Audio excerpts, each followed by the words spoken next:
everyone, it's Matt with Joe's Gaming and Electronics, and I'm here to show you how to replace the ear pads on your Bose QC35 Mark 1 or Mark 2 headphones. It's the same process, so don't worry about which one we have here because it's the same.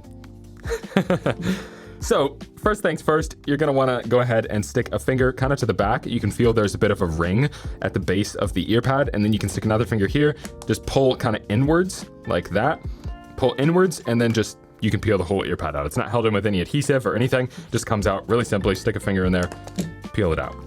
Now, as far as these inner sort of protectors go, you don't need to replace them. They are just held on by double-sided tape, just two pieces of it. And you can kind of see that by just, if you do want to replace it, you can just kind of peel up one side, bottom or top, and you can just see like they're held on by tape here and tape over there. We're not going to replace them in this video because they look fine and they're not smelly or anything. But if yours are just kind of nasty, or if you just got these with your ear pads, which we do sell these ear pads as well as these aftermarket ear pads, which we'll talk about in a second, on our website, and they come with this insert. But as far as OEM versus aftermarket, you can see there's a clear physical differentiator there, is that these OEM ones are yellow and the aftermarket ones are blue. Now we sell both of these. The aftermarket ones are a little bit cheaper and they also don't last as long. So if it was up to me, and I love Bose headphones, they're to me some of the most comfortable headphones out there. The original ear pad is more comfortable to me. It appears to be thinner, but it turns out that this is actually just really loose leather that's on here, and so there's actually just quite a bit of air in here. These tend to compress over time and just get really flat and uncomfortable much faster than the OEM ones do. So I'd recommend buying these ones,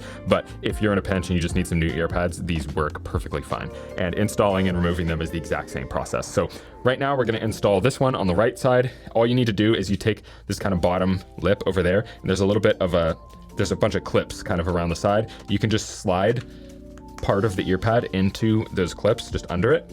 And then you just use your finger to push in until you hear clips, and it might come back out like that, but push in until you hear those clips, and then you want to make sure that you can give it a little tug and it won't come back out.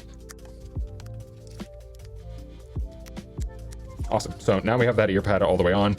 Give it a tug all the way around, make sure there's nothing loose, and we'll go ahead and do the other ear pad.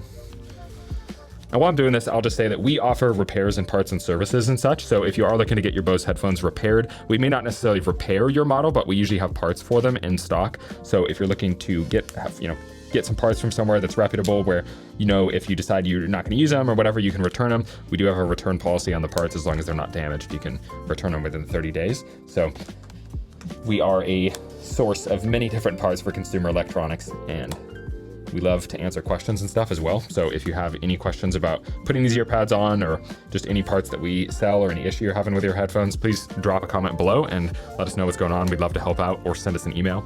But we got those ear pads on. They're looking great. Thanks so much for watching, and I hope you have a lovely day.